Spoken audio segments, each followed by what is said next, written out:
Hello and welcome to this week's Food for Thought. It's Mark Lockridge here, the pastor of New Life Fellowship in Letterkenny and Milford Reformed Presbyterian Church. It's great to have you with us. The next time you have a bad day at the office, remind yourself that it could have been much worse. That is, unless you're the janitor at the centre of a New York lawsuit amounting to over $1 million, because bad days don't come much worse than his.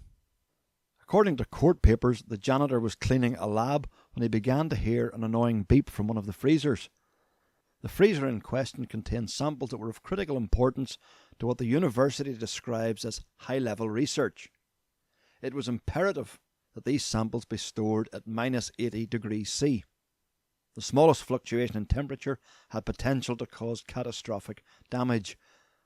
The researchers in the lab were aware that the freezer was malfunctioning and had already arranged for repairs to be carried out, but they had concluded that the samples inside were safe in the meantime.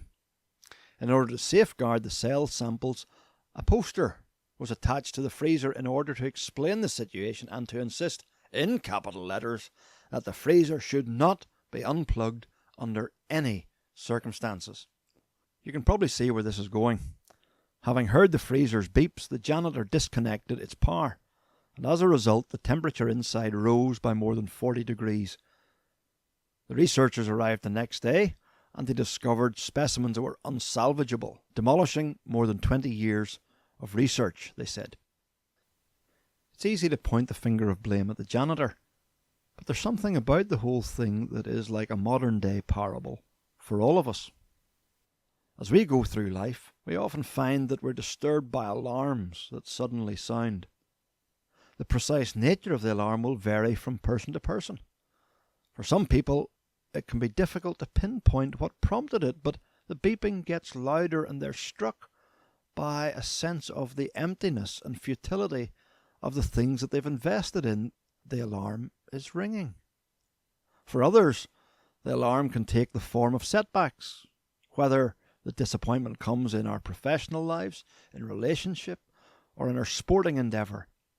It can often leave us questioning whether the things we desire more than anything will actually satisfy if we get them. The alarm bells are ringing. Or maybe it's a near miss, an accident that didn't happen by a millisecond, or one that did happen but could have been much, much worse. The alarm bells are ringing. Often, the alarm can be devastatingly painful. Many, if not most of us, will have to wrestle with crushing diagnoses and gut-wrenching bereavements, and these most painful aspects of our existence can also act like alarms, warning us of the brevity of human life and the urgency of considering what happens next. Or sometimes the alarm is a verse from the Bible, or a sting of the conscience, a word said by a preacher, or that inner voice. It gets under our skin, it echoes in our head for a day or two.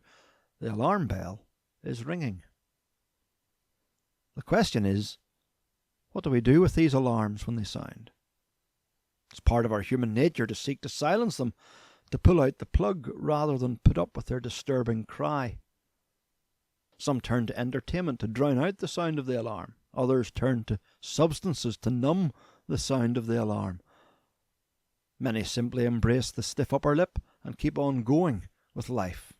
Unplug and plough on. The Old Testament preacher Ezekiel was called to warn people. And God said to him, "If anyone hears the trumpet, but does not heed the warning, their blood will be on their own head." Since they heard the sound of the trumpet, but did not heed the warning, their blood will be on their own head. If they had heeded the warning, they would have saved themselves. They would have saved themselves. As that janitor discovered, alarms are to be heeded, not silenced. So let me ask you, what alarms have you had, or even might have this week?